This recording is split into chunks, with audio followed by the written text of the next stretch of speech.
Taibangsida hek khongdarakpa mikup adudagi khong anido taha thangduna tanariba punsi lamjel ngaihaktang lepningbasu phaurai. Amana amadagi hengatnaba humang oro taba makai lamjel thariba lamjeloi mayamse purna yauningba poktre. Nakalda na thaiduna mikup amatang oirabasu ne tabagi sor honingle. Wakhalda mawon khale. Taibang miyoiba ikhoina asiba haiba wahaisi asukki riba karigino. Asibagi wahantho arthana karino. Sor honba lepadura. Miyam marakta miyamga manana tinnadabadura. Thawai panba jiba amana chaba thakpa lengba chatpa tauriba makai ahingba jibani haina kawi hainai. Thamoida tantha naina mihulduna dangdang chongliba makai thabombina ngaihak leita amuk subchin amuk phandok nungsa sor hondok honjin tauriba makai ahingbani. Ahingba haiba wahai sigi ona tainaba asiba haibadugi sangsardo karam tauramgani. Miyoiba ikhoina asiba bu kiriba karigino. Maram amakhak phangi wahang mayam sigi okhum amakhak chongthoragi. Nungsiba haiba wahai dugi lipunduna ki khraba misak amabu inaktagi laphaningde. Mitna uba phanglaroidaba khonjel thokna kaubada tararoidaba. Ikhongsina thangliba makhaisu yauraroidaba mafamduda kaidaunungda chathaningde. Chatkrabadi halaklaroi unararoi. Inakta leiraroi haiba wakhalsida akiba chama puthokduna asiba haiba wahaise khwaidagi tamthiba wahai oihelle. Purna ahingduda churup machaiduga mangna machinda tapna sole. Inaktagi laphinu ko thoibi. Aigi thoibi. Jimbalduna solibadu thamoiduna thamliba thajabadu. Wakhalduna karimnaba minok ama noklai.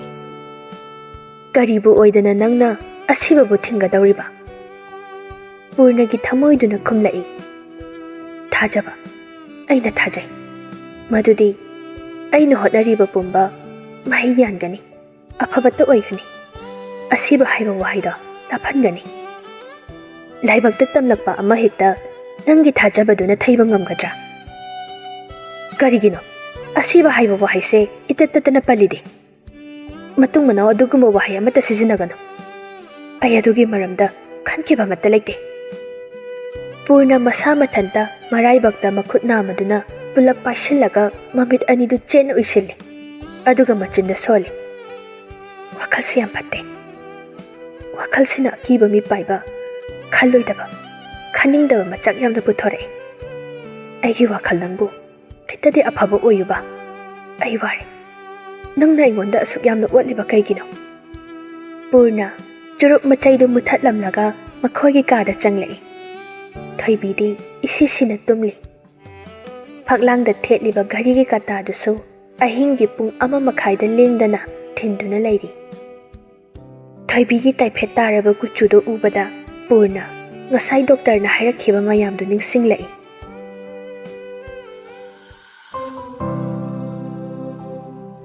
Hana viral pneumonia tauramani Purna. Adubu phakre mado. Phakre harise ama olakpani bacterial pneumonia. Complication yamna lakle hojikti. Hayemak sijade admit taw. Bhai, sidadi nangna thajabasu khara watni. Sijada yengsi. Purna mathasana, masana mamaidu non thaduna, leirambadagi amuk non khalakduna, tapna hairai. Ataidi, loina hairo, ay loiba phau tarage. Bacteria haida tare. Pneumonia gi bacteria se, bloodstream da chatkre. Aduna, transplant tawrakliba kidney sida sopa male. Reject amuk chatpagi symptom lakle. Masilure bhai. Hana reject chatpagi case amasu laikhibanina, double reject tare dilure. Adu nga hangai khangjibana karigino. Symptom pirakpase, naba mayai chalakanda pirakle. Maduna ikhoi khangdabani Purna. Purna amuk slangtakna na hanglai. Pneumonia si kamaina layengani yagadra. Ma yengthoklaga reject chatliba organ si anauba inaw na amuka transplant tawa yagadra bai. Mi amana kidney transplant kya rakyai. Mi amana kidney transplant ahumlak tawa yai. Adubu maru oridi donor duni. Donor amangai base nungdam naidi. Khangna chanaba mida chanaba phanglaga pinabana makhalamani. Adusu chanaba phangdradi ngaibagi list ta yaudaurini. Aduga pneumonia gi sidi bacterial loibanina antibiotics tharaga treatment pisi. Adu magi BP lo aibase sina so amuke hena lusenba phibam amada thamne. Adubu yari khaidi hotnani. Ekhoi mayam leiri sidi. Reject chatpagi wasina kamdauba. Hayeng admit tawraga kidney biopsy test tawdradi khanglaroi. Aini exact haiba ngamdri. Adubu soidana di reject chatlamgadaba male. Maramdi pneumonia gi mahikse bloodstream da chatkre. Atopo organ da soklambasu yai. Maru oina transplant tawrakliba organ sini. Tintharuranu Purna hayeng hospital da admit tawro.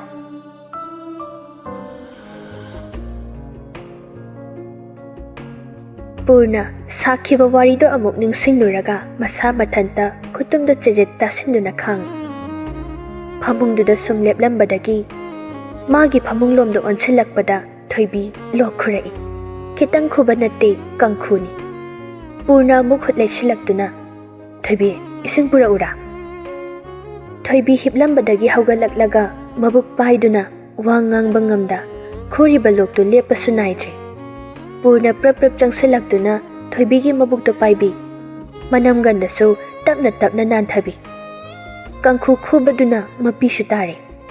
Lok khuribadu loisilakpada yambo ise kaidagino. Purnagi khudangda tairiba idu thoibi ngakna yengi. Purnadi thoibigi machinbalda ine inga nganglibadu uraga khambangam hauda mapidu tap tare. Thoibi shunga haktangduda gyan lakli. Magi makhut khubakdudasu tairamle. Machinbalda tapna marubada chotlibadu yengi. Masu mapi ira chelai thoibi tapna lokubada yaure. Purna ngahak tarang amada lairurabasu khudakta gyan lai. Ma thoibigi machinbaldu sat tekthokpi. Kaishu tawdese se aina tekthokre kaishu tawdre. Thoibi haujik phawba mangli. Ma masadu lokhubada yaurakpagi akiba amana langoi chankre. Ai singporake ko leiramo. Thoibi hoishu haide maishu haide. Ma phamung mayaiduda chap yungduna phamlaga le. Purna prep chenkiduna plastagi ising asaba glass amaga mag amaga puduna jelai. Aduga thoibida machin tengthok hale. Masu washroom da changlaga khudang da tairiba ido hamdoi. Makhut hamna mapishu tarakanu haiba yadre. Ngahak besin mapaduda lepduna makok non tharaga kapningbadu khangjili. Minute animuk adumna leplamlaga pocketagi phone do puthokduna doctor da call tawi. Pakna paikhalakte. Ahing nongyai ni haiba kawba makai angawba amagum Purna phone do hanjin khingjili. Kona thangda paikhalai. Bye. Doctor dasu ahing duda adumna phone tawrakpadu pakhatle. Kai leire kai daura. Thoibida lokhubada yaure. Kamai tawde kaigino siba. Purna gi tahaba matawdu phatharai. Purna se ai haise taw pakhatkino. Nangam tu tap thongne. Se pneumonia gi symptoms ni lokhubada yaurakpa masada confusion lakpa ꯄꯪꯋꯥꯗ ꯋꯥꯕ ꯏꯪꯊꯝ ꯆꯟꯕ ꯑꯍꯥꯏ ꯐꯦꯕꯔ ꯇꯧꯕ ꯍꯌꯦꯡ ꯑꯌꯨꯛ ꯉꯟꯇꯥꯅ ꯄꯨꯔꯛꯂꯣ ꯉꯁꯤꯒꯤꯗꯤ ꯃꯁꯥꯗꯣ ꯏꯔꯦꯟꯖꯅ ꯄꯣꯊꯥꯍꯜꯂꯣ ꯄꯥꯈꯠꯇꯅꯕ ꯅꯪꯅ ꯈꯔ ꯊꯦꯝꯃꯨ ꯀꯣ ꯒ꯭ꯌꯥꯟ ꯇꯥꯏꯀꯣ ꯑꯩꯅ ꯍꯥꯏꯁꯦ ꯄꯨꯔꯅ ꯃꯀꯣꯛꯇꯨ ꯇꯞꯅ ꯅꯣꯝꯂꯒ ꯑꯩ ꯈꯪꯉꯤ ꯐꯣꯟꯗꯨ ꯀꯛꯂꯒ ꯄꯨꯔꯅ ꯁꯣꯔ ꯑꯁꯥꯡꯕ ꯑꯃ ꯍꯣꯟꯗꯣꯛꯏ ꯑꯗꯨꯒ ꯀꯞꯂꯨꯕꯒꯤ ꯃꯃꯥꯏꯗꯨ ꯏꯁꯤꯡ ꯑꯏꯪꯕꯅ ꯇꯥꯊꯣꯛꯂꯒ ꯊꯣꯛꯂꯛꯏ ꯊꯣꯏꯕꯤ ꯍꯧꯖꯤꯛ ꯐꯥꯎꯕ ꯃꯪꯗꯨꯅ ꯐꯝꯂꯝꯃꯤ ꯄꯨꯔꯅ ꯄ꯭ꯔꯞ ꯄ꯭ꯔꯞ ꯀꯥꯈꯠꯂꯛꯇꯨꯅ ꯊꯣꯏꯕꯤꯒꯤ ꯃꯅꯥꯛꯇ ꯆꯪꯁꯤꯜꯂꯛꯏ ꯇꯨꯝꯅꯤꯡꯕ ꯄꯣꯛꯇ꯭ꯔꯕꯣ ꯃꯤꯀꯞ ꯊꯣꯛꯈꯤꯕꯗꯒꯤ ꯌꯥꯝꯕꯣ ꯑꯩ ꯀꯤꯌꯦ ꯀꯩꯒꯤꯅꯣ ꯑꯩ ꯂꯩꯔꯤꯁꯤꯗꯤ ꯍꯧꯖꯤꯛꯀꯤꯗꯣ ꯑꯩ ꯌꯥꯝ ꯀꯤꯌꯦ ꯊꯣꯏꯕꯤ ꯋꯥꯗꯨ ꯍꯥꯏꯅ ꯍꯥꯏꯅ ꯃꯄꯤ ꯇꯥꯔꯛꯂꯦ ꯄꯨꯔꯅ ꯊꯣꯏꯕꯤꯕꯨ ꯆꯪꯁꯤꯟꯗꯨꯅ ꯀꯣꯜꯂꯤ ꯑꯗꯨꯒ ꯃꯀꯣꯛꯇ ꯇꯞꯅ ꯇꯞꯅ ꯅꯥꯟꯊꯕꯤ ꯀꯩꯁꯨ ꯇꯧꯔꯣꯏ ꯅꯪꯒꯤ ꯌꯥꯝꯃꯨꯡ ꯂꯩꯔꯤꯁꯤꯗꯤ ꯑꯩ ꯁꯤꯅꯤꯡꯗꯤꯌꯦ ꯀꯩꯅꯣ ꯑꯗꯨ ꯍꯥꯏꯔꯤꯗꯨꯕꯣ ꯈꯤꯇꯪ ꯅꯥꯕꯗ ꯑꯗꯨꯃꯥꯏꯅ ꯈꯜꯂꯗꯤ ꯌꯥꯔꯔꯣꯏ ꯑꯉꯥꯡ ꯃꯆꯥꯗꯧꯅ ꯂꯣꯛ ꯈꯔ ꯊꯨꯡꯕꯁꯤꯗ ꯀꯞꯄꯤꯅꯦ ꯃꯁꯤꯕꯣ ꯊꯣꯏꯕꯤ ꯄꯨꯔꯅꯕꯨ ꯍꯦꯟꯅ ꯆꯦꯠꯅ ꯀꯣꯜꯂꯛꯏ ꯑꯩꯁꯦ ꯆꯦꯠꯅ ꯐꯥꯖꯤꯟꯕꯤꯌꯣ ꯌꯥꯝꯕꯨ ꯑꯩ ꯅꯅꯥꯛꯇꯒꯤ ꯍꯦꯟꯗꯣꯛꯅꯤꯡꯗꯤꯌꯦ ꯑꯩ ꯁꯤꯗ ꯁꯨꯝ ꯂꯩꯅꯤꯡꯉꯦ ꯌꯨꯝꯁꯤꯒꯤ ꯃꯧ ꯑꯣꯏꯅ ꯍꯌꯦꯡꯋꯥꯏ ꯐꯥꯎ ꯂꯩꯅꯤꯡꯉꯦ ꯑꯩ ꯏꯃꯥꯁꯤꯒꯤ ꯁꯦꯕꯥ ꯇꯧꯗꯧꯕꯁꯨ ꯋꯥꯠꯂꯤ ꯃꯕꯨꯛꯅꯤꯡ ꯄꯦꯜꯍꯟꯗꯧꯕꯁꯨ ꯋꯥꯠꯂꯤ ꯑꯩꯒꯤ ꯊꯕꯛ ꯌꯥꯝꯅ ꯋꯥꯠꯂꯤꯌꯦ ꯄꯨꯔꯅ ꯊꯣꯏꯕꯤꯒꯤ ꯋꯥꯍꯩ ꯈꯔꯗꯨꯗ ꯃꯥꯁꯨ ꯃꯄꯤꯗꯨ ꯑꯃꯨꯛ ꯇꯥꯔꯛꯂꯦ ꯑꯗꯨꯕꯨ ꯈꯨꯠꯂꯩ ꯊꯨꯅ ꯃꯈꯨꯠ ꯅꯥꯝꯃꯅ ꯐꯠ ꯇꯩꯊꯣꯛꯈ꯭ꯔꯦ ꯈꯣꯟꯖꯦꯜꯗꯨ ꯍꯥꯏꯐꯦꯠ ꯁꯦꯝꯂꯒ ꯈꯨꯝꯂꯛꯏ ꯍꯣꯏꯅꯦ ꯅꯪꯒꯤ ꯊꯕꯛ ꯌꯥꯝ ꯋꯥꯠꯂꯤꯕꯅꯤ ꯉꯥꯏꯕ ꯀꯜꯂꯒ ꯍꯦꯂꯤꯀꯣꯞꯇꯔ ꯈꯥꯝꯃꯛꯄꯗꯣ ꯑꯩꯅ ꯍꯟꯗꯛꯇꯤ ꯔꯣꯀꯦꯠ ꯇꯣꯡꯁꯤ ꯍꯥꯏꯗꯅ ꯔꯣꯀꯦꯠ ꯈꯔ ꯊꯨꯅ ꯈꯥꯝꯃꯟꯁꯤ ꯑꯩꯗꯤ ꯉꯥꯏꯕꯗ ꯋꯥꯔꯕꯅꯤ ꯄꯨꯔꯅ ꯉꯍꯥꯟꯈꯩ ꯐꯥꯒꯤ ꯄꯪꯇꯧ ꯇꯧꯕꯗꯨ ꯉꯁꯤꯗꯤ ꯋꯥꯈꯜꯗ ꯊꯣꯛꯂꯛꯎ ꯌꯥꯗ꯭ꯔꯦ ꯃꯥ ꯋꯥ ꯃꯈꯥ ꯇꯥꯕ ꯉꯝꯗ꯭ꯔꯦ ꯑꯩꯁꯤꯕꯨ ꯀꯔꯝ ꯀꯥꯟꯗ ꯐꯗꯣꯏꯅꯣ ꯍꯌꯦꯡꯗꯒꯤ ꯍꯣꯁꯄꯤꯇꯥꯜꯗ ꯊꯝꯂꯅꯤ ꯀꯨꯏꯔꯣꯏ ꯍꯞꯇꯥ ꯑꯃ ꯑꯅꯤꯗꯪꯅꯤ ꯑꯗꯨꯒ ꯄꯨꯡꯐ ꯐꯔꯒ ꯌꯨꯝꯗ ꯄꯨꯊꯔꯛꯂꯗꯧꯅꯤ ꯑꯩ ꯗꯣꯛꯇꯔꯒ ꯋꯥꯔꯤ ꯁꯥꯔꯕꯅꯤ ꯑꯁꯦꯡꯒꯤ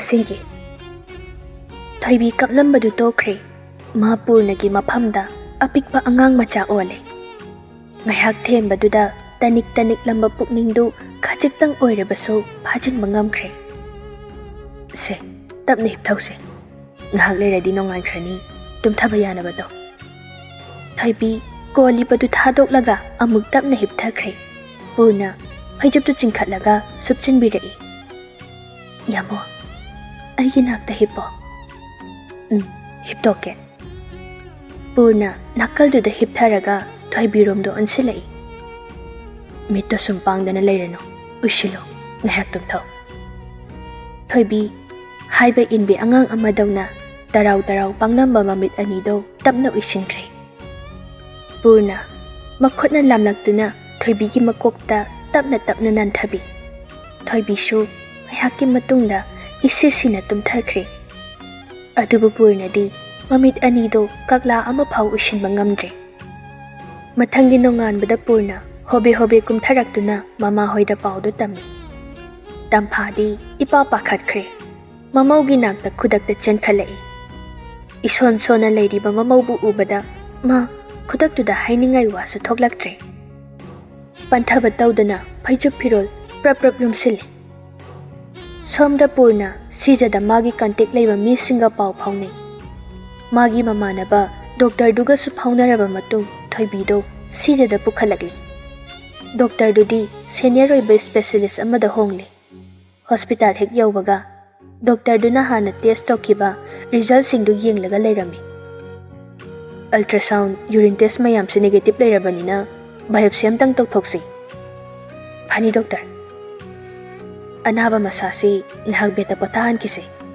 ꯑꯗꯨꯒ OTꯗ ꯏꯟꯁꯤꯟꯅꯕ ꯇꯧꯁꯤ ꯑꯩ ꯁꯦꯝ ꯁꯥꯒꯦ ꯂꯣꯏꯅꯃꯛ ꯌꯥꯔꯤꯈꯩ ꯊꯨꯖꯤꯟꯁꯤ ꯍꯥꯏꯗꯨꯅ ꯍꯣꯕꯦ ꯍꯣꯕꯦ ꯆꯦꯟꯗꯨꯅ ꯍꯣꯠꯅꯔꯦ ꯃꯦꯟꯒꯗꯕ ꯐꯣꯝ ꯆꯪꯒꯗꯕ ꯍꯤꯗꯥꯛ ꯄꯩꯁꯥ ꯄꯨꯔꯅ ꯀꯣꯏꯆꯦꯟ ꯆꯦꯟꯗꯨꯅ ꯍꯣꯠꯅꯩ ꯉꯥꯏꯍꯥꯛꯀꯤ ꯃꯇꯨꯡꯗ ꯗꯣꯛꯇꯔꯗꯨꯅ ꯁꯤꯜꯂꯒ ꯀꯤꯗꯅꯤ ꯕꯥꯏꯑꯣꯞꯁꯤ ꯇꯧꯕꯒꯤ ꯊꯣꯏꯕꯤꯗꯨ OT ꯔꯨꯝꯗ ꯄꯨꯁꯤꯟꯈ꯭ꯔꯦ ꯊꯣꯏꯕꯤ hospitalize tꯧkhre haiba paudu tabada Rasiga Sanahalgasu taha chelakuna thunglare. Biopsy tawbadu minute 10 changi. Minute 10 gi matamduda mapanda ngairiba imungi misingdo amana amada wa machet amata ngangnade.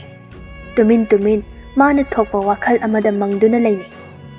Rasi machagi khanbada mapido tarakanu haiba yadre. Phiziduna amuk kana unadringai deithoi. Tamphaso adu mangai. Masado tarang amada leire. Mitmangda thokliba pumba mana kina thoktaba oishanu haidana hanjin chonjaba thokdok ngaktani. Purnadi thariba phamduda phamlaga phone kanna otli. Khangna chanaba masing sure mana minute 10 gi matamduda pau phaunarisi. Donara mata thibirau pau leiradi haibirau haiba wahaisini magi machindagi hanjin thoklibasi. Test result laktriba oirasu mamangi oirakadaba thabak ma mangjawnana plan sindoklaga thamba haisi magi haunabini. Test process tu loiraba matungda amuk ICU da pusinduna thammi. Longna hiphanduna masadu machet ama phau lengbo otba tawhandri. Rasi khak rumanungduda changlaga machanupigi manakta le. Mapanda urnana. Pabungsu imasu warani sida sum leibase yumda hanbana pharoidro. Biren wangange tawbaga doctor du lakpaduda mangolom doina onsinkre. Ibungo doctor kamdoba ICU sida kayam kuina thamgani. Kaka ICU da pung ani muk thamsi. Masase biopsy tawkhibanina lengbot ba pharaktani. Aigi room da kakara natraga inaw sirang ta changbiraklagadi. Purnana. Phani doctor ai lakchage. Doctor dugi matung illaga purna changlai.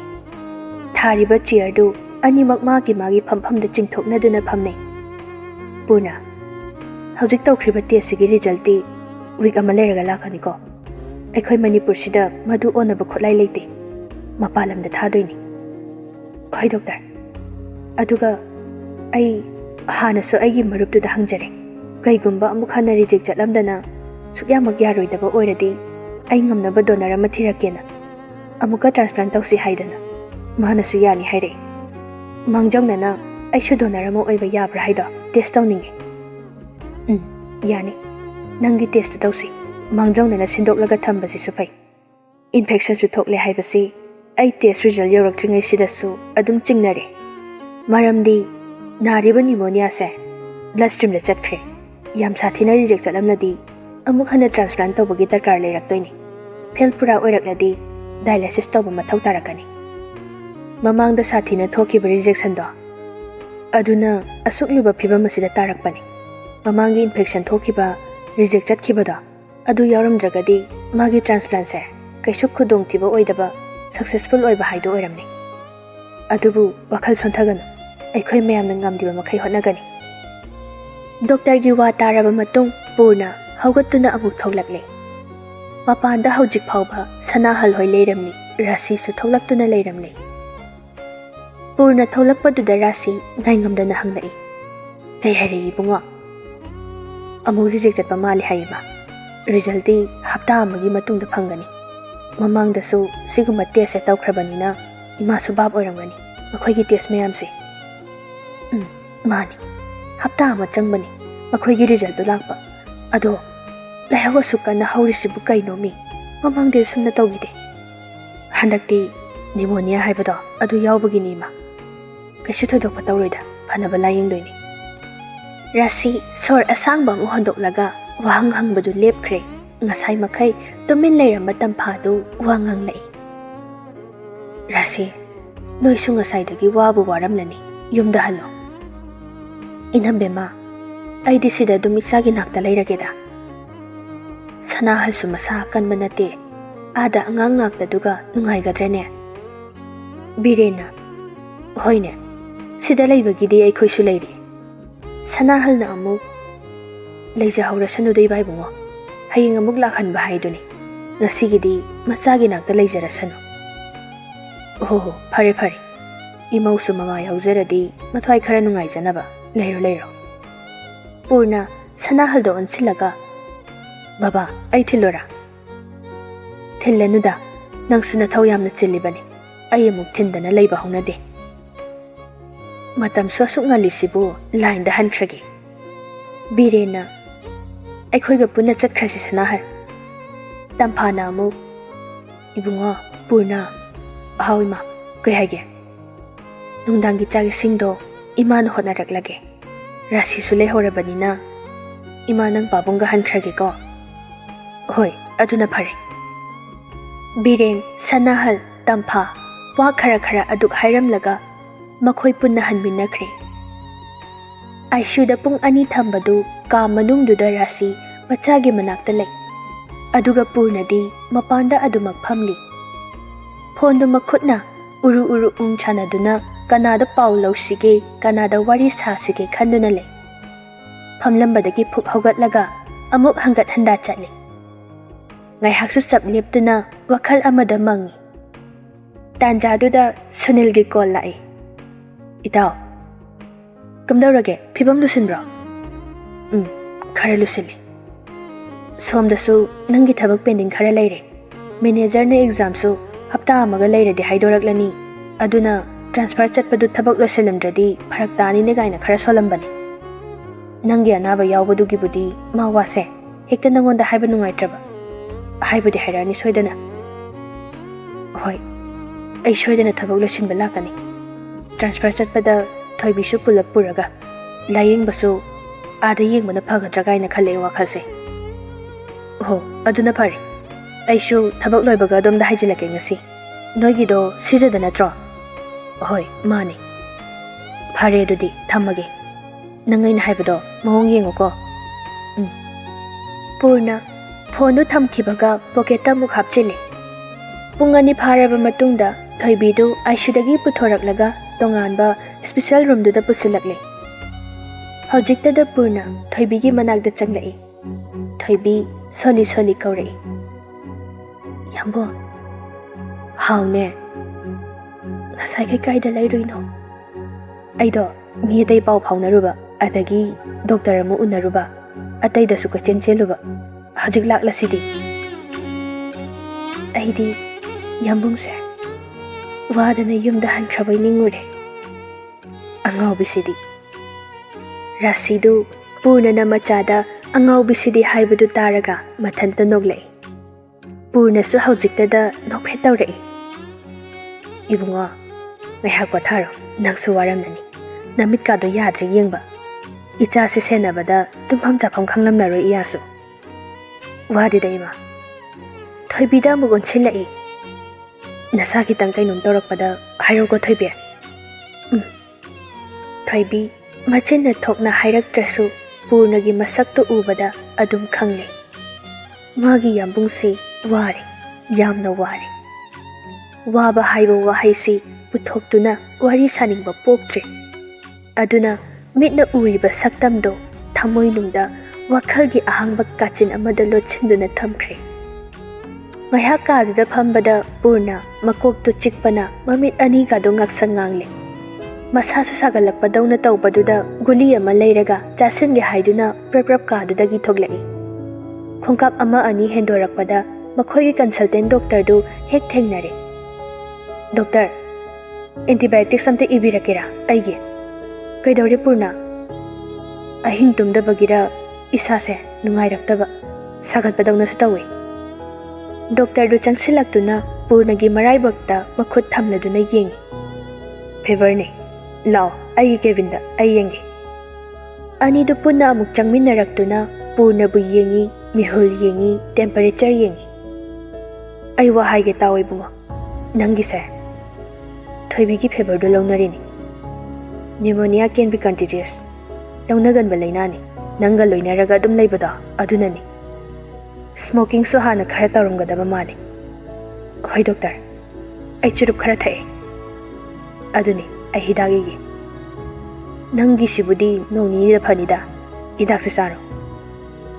Purna ꯗꯣꯛꯇꯔꯒꯤ ꯀꯦꯕꯤꯟꯗꯨꯗꯒꯤ ꯊꯣꯛꯂꯛꯂꯒ ꯃꯁꯥꯒꯤ ꯍꯤꯗꯥꯛ ꯂꯩꯔꯨꯔꯦ. ꯈꯨꯗꯛꯇ ꯑꯃ ꯆꯥꯁꯤꯜꯂꯤ. ꯆꯨꯝꯃꯤ, ꯃꯥꯅ ꯑꯗꯨꯛ ꯅꯛꯅ ꯂꯣꯏꯅꯕꯗꯨꯅ ꯑꯅꯥꯕꯗꯨ ꯈꯔ ꯂꯧꯅꯔꯛꯄꯅꯤ. ꯑꯗꯨꯕꯨ ꯃꯥꯒꯤꯗꯤ ꯑꯔꯨꯕ ꯅꯠꯇꯦ. ꯅꯨꯡꯗꯥꯡ ꯋꯥꯏꯔꯝꯗꯨ ꯕꯤꯔꯦꯟꯅ ꯆꯥꯛ ꯊꯤꯜꯂꯛꯏ. ꯂꯩꯔꯤꯕ ꯃꯈꯣꯏ ꯄꯤꯖꯊꯣꯛꯂꯒ ꯇꯤꯐꯤꯟ ꯄꯨꯗꯨꯅ ꯑꯃꯨꯛ ꯍꯟꯈ꯭ꯔꯦ꯫ ꯉꯥꯏꯍꯥꯛ ꯅꯨꯡꯗꯥꯡꯒꯤ ꯇꯨꯝꯂꯝꯗꯥꯏꯗꯨꯗ ꯊꯣꯏꯕꯤ ꯄꯨꯔꯅꯗ ꯌꯦꯡꯂꯒ ꯍꯥꯏꯔꯛꯏ, "ꯌꯥꯝꯕꯣ, ꯅꯪ ꯅꯥꯕ꯭ꯔꯣ?" "ꯅꯥꯗꯦꯗ." "ꯑꯅꯥꯕ ꯃꯥꯜꯂꯦ. ꯌꯥꯝ ꯋꯥꯔꯕ?" "ꯈꯤꯇꯪ ꯋꯥꯏ. ꯉꯔꯥꯡꯁꯨ ꯑꯗꯨꯝ ꯇꯨꯝꯗ꯭ꯔꯦ ꯑꯩ, ꯑꯗꯨꯅ ꯀꯣꯛ ꯈꯔ ꯆꯤꯛꯂꯤ ꯇꯧꯕ. ꯉꯁꯤ ꯐꯖꯅ ꯇꯨꯝꯊꯣꯛꯂꯒ ꯍꯌꯦꯡ ꯐꯔꯝꯂꯗꯕꯅꯤ." "ꯄꯣꯊꯥꯔꯣ. ꯁꯨꯝ ꯋꯥ ꯉꯥꯡꯗꯅ ꯂꯩꯔꯅꯨ." ꯄꯨꯔꯅ ꯅꯣꯛꯂꯗꯨꯅ ꯃꯅꯦꯝꯗ ꯑꯣꯟꯁꯤꯜꯂꯛꯏ, "ꯏꯃꯥ, ꯑꯩꯕꯨ ꯋꯥ ꯉꯥꯡꯕ ꯂꯦꯞꯄꯣꯅꯦ. ꯃꯪꯗꯐꯥꯎ ꯈꯗꯥꯡ ꯅꯣꯝꯖꯔꯤꯕ ꯑꯩꯕꯨ ꯋꯥ ꯉꯥꯡꯕ ꯂꯦꯞꯄꯣ ꯍꯥꯏꯔꯗꯤ ꯐꯤꯕꯝ ꯌꯥꯝ ꯂꯨꯗ꯭ꯔꯣ? ꯑꯩꯗꯤ ꯋꯥ ꯉꯥꯡꯂꯤꯁꯦ ꯄꯣꯊꯥꯔꯤꯅꯤꯅꯦ."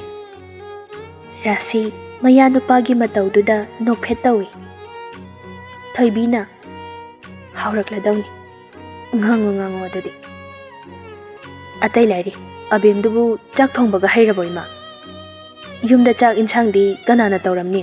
ꯏꯃꯥꯁꯨ ꯁꯤꯗ ꯂꯩꯔꯦ." "ꯍꯩꯔꯕꯅꯤ.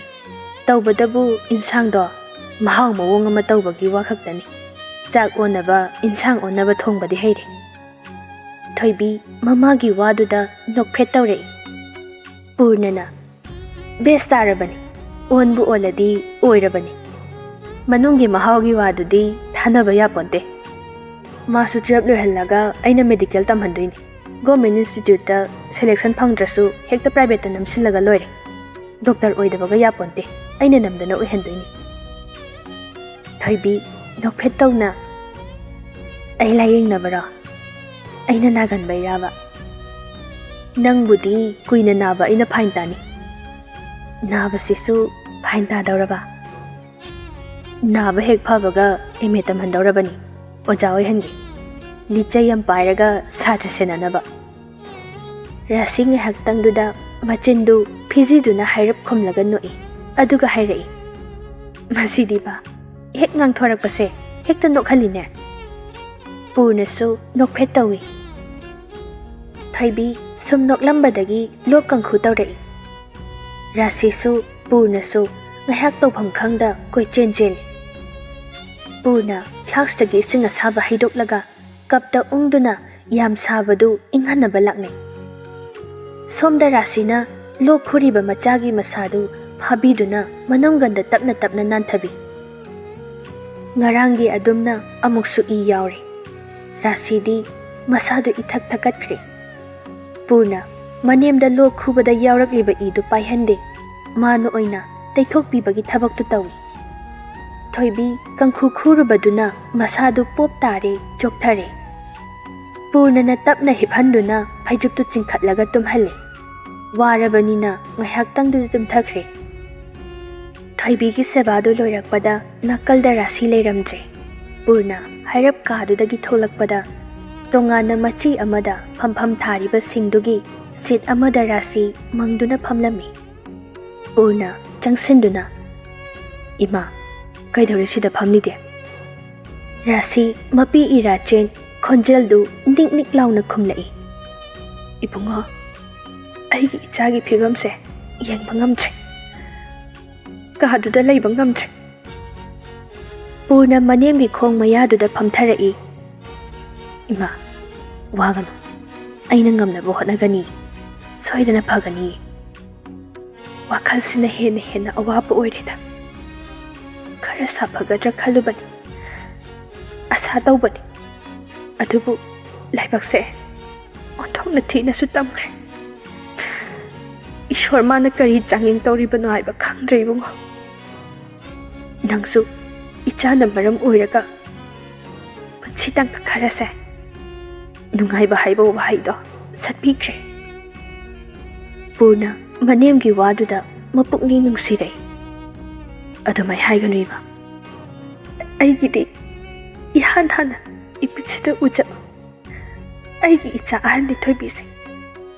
ꯉꯝꯗ꯭ꯔꯦ ꯋꯥꯔꯦ ꯍꯥꯏꯗꯅ ꯍꯨꯟꯗꯣꯛꯄꯁꯨ ꯉꯝꯗ, ꯀꯟꯕꯁꯨ ꯉꯝꯗ. ꯏꯃꯥꯗꯤ ꯋꯥꯈꯜꯅ ꯅꯟꯊꯗꯨꯅ ꯉꯥꯎꯒꯗꯧꯔꯦ. ꯃꯥꯒꯤ ꯈꯟꯕꯗ ꯑꯩ ꯉꯥꯎꯆꯠꯅꯗꯧꯔꯦ. ꯏꯃꯥ, ꯑꯩꯅꯅꯦ ꯀꯟꯕ ꯉꯝꯒꯅꯤ ꯍꯥꯏꯗꯨꯅ ꯃꯥꯕꯨ ꯏꯅꯥꯛꯇ ꯊꯝꯕꯅꯤ. ꯏꯃꯥꯗ ꯑꯩꯅ ꯋꯥꯁꯛꯄꯗꯣ. ꯑꯣꯏꯅꯤꯡꯕ ꯑꯣꯏꯗꯨꯅꯁꯨ ꯑꯩꯅ ꯃꯥꯒꯤ ꯑꯅꯥꯕ ꯐꯍꯟꯒꯅꯤ ꯍꯥꯏꯗꯅ. ꯑꯗꯣ ꯍꯦꯟꯅ ꯂꯨꯁꯤꯜꯂꯛꯄꯁꯦ ꯏꯃꯥ, ꯑꯩꯅ ꯃꯥꯕꯨ ꯅꯥꯕ ꯐꯍꯟꯒꯅꯤꯅ ꯏꯃꯥꯗ ꯋꯥꯁꯛꯄꯗꯣ ꯉꯥꯛꯄ ꯉꯝꯗ꯭ꯔꯦ. ꯏꯃꯥꯕꯨ ꯃꯤꯄꯥꯏꯍꯟꯕꯁꯨ ꯑꯩꯅ ꯊꯣꯏꯕꯤ ꯁꯦꯟꯅꯕ ꯉꯝꯗꯕꯒꯤꯅꯤ. ꯑꯩ ꯂꯥꯜꯂꯦ. ꯄꯨꯔꯅ ꯉꯁꯤꯗꯤ ꯋꯥꯍꯩꯗꯣ ꯍꯥꯏꯅ ꯄꯨꯛꯅꯤꯡꯒꯤ ꯑꯋꯥꯕ ꯃꯌꯥꯝꯗꯨ ꯄꯤꯔꯥꯡ ꯑꯣꯏꯅ ꯍꯩꯊꯔꯛꯂꯦ. ꯂꯩꯃꯥꯏꯗꯨꯗ ꯈꯨꯔꯨꯞ ꯀꯨꯜꯂꯒ ꯃꯅꯦꯝꯒꯤ ꯃꯈꯣꯡ ꯃꯌꯥꯗ ꯃꯀꯣꯛ ꯅꯣꯟꯊꯗꯨꯅ ꯈꯣꯟꯖꯦꯜ ꯊꯣꯛꯅ ꯀꯞꯂꯦ. ꯔꯥꯁꯤꯁꯨ ꯄꯨꯔꯅꯒꯤ ꯃꯇꯧꯗꯨ ꯌꯦꯡꯕ ꯉꯝꯗ꯭ꯔꯗꯨꯅ ꯅꯣꯟꯊꯔꯤꯕ ꯃꯃꯥꯏꯗꯨ ꯃꯈꯨꯠꯅ ꯄꯥꯏꯗꯨꯅ ꯃꯁꯝꯗ ꯅꯨꯡꯁꯤꯅ ꯅꯥꯟꯕꯤꯔꯛꯏ. ꯑꯗꯨꯒ ꯀꯞꯅ "ꯏꯅꯦꯝꯒꯤ ꯏꯕꯨꯡꯉꯣ, ꯏꯅꯦꯝꯅ ꯅꯪꯉꯣꯟꯗ ꯋꯥꯔꯧꯕ ꯂꯩꯇꯤꯌꯦ. ꯅꯪꯅ ꯁꯨꯃꯥꯏꯅ ꯇꯧꯕꯁꯦ ꯌꯦꯡꯕ ꯉꯝꯗꯦ. ꯍꯧꯒꯠꯂꯣꯁꯦ. ꯑꯩꯁꯨ ꯈꯪꯉꯦ. ꯏꯌꯥꯅ ꯋꯥꯔꯤꯕ ꯄꯨꯝꯕ ꯏꯅꯦꯝ ꯂꯣꯏꯅ ꯎꯏꯌꯦ. ꯈꯅꯥ ꯑꯃꯠꯇꯅ ꯌꯧꯕ ꯉꯝꯂꯔꯣꯏꯗꯕ ꯊꯥꯛꯇꯅꯤ ꯏꯌꯥꯅ ꯂꯩꯔꯤꯁꯦ. ꯀꯔꯤꯒꯤ ꯂꯥꯟꯗꯣꯏꯅꯣ? ꯀꯞꯀꯅꯨ. ꯅꯪꯅ ꯀꯞꯄꯁꯦ ꯌꯦꯡꯕ ꯉꯝꯗꯦꯅꯦ."